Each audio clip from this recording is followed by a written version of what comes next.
Hello mga kumarites! Kakain na naman tayo. At ang ating kakainin ay sinukmani. Iba-ibang ano to ha, iba-iba yung gumawa. Mag-aano tayo. Taste test. Ito yung niluto dito sa bahay. Sa aking kapatid. Dami sinukmani.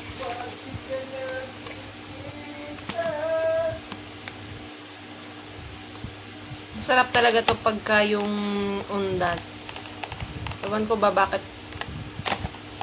sinukmani. Sa Batangas naman suman. Ito may pagka brown ang kulay. Nung tikman ko na to kahapon, may parang pagkakaramel ang lasa niya. Tsaka hindi siya ganun katamis, masarap. At saka maligat. Pero ang favorite ko talagang nagawa ng sinukmani, yung sinukmani ninay. Number 1 yan. Kaming dumi ako sa ngipin. Ito naman, bigay nung tiyahin ng aking asawa. Nasa Llanera pa. Tignan natin.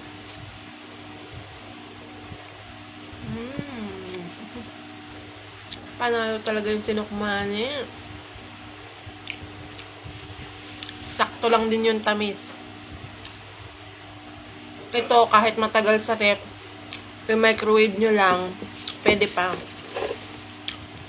Nalagay lang sarap natin yan. Ito naman yung gawa ni inay. Magkakaiba sila ng kulay. Ito, dark na dark. Ito naman kay inay, medyo may pagka-dark din ng kaunti. Tapos itong isa, siguro puting asukal ang ginamit dito. Ito yung kay inay. Iba-iba talaga ng... Same lang din naman ang mga lasa. Nagkakaiba lang nga din talaga sa tamis, kung gaano katamis, tsaka dun sa ligat.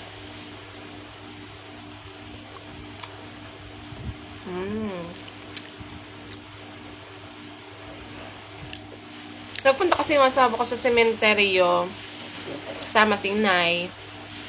Tapos ito yung tira nila. Ito na rin yung binigay sa amin. Pero sabi ko, pag binigyan pa siya ni inay, kuhanin niya. Kasi kahit ito lang yung almusal sa umaga, mabigat na sa tiyan. Para sa akin, panalo pa din talaga yung sinukmani ni inay.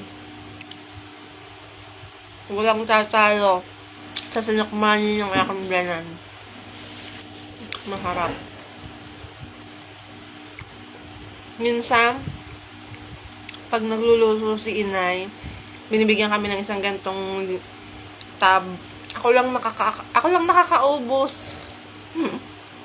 Masarap. Hindi ko siya lahat inuubos ng isang araw. Utay-utay. Kasi, pwede mo naman itong iinit lang ng iinit. Di ba natigas to pag nasa ref? Pa-microwave mo lang siya, okay na ulit.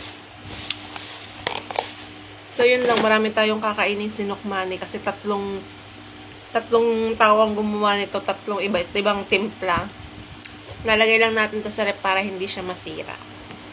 So, yun lang. Kain is step na naman talaga.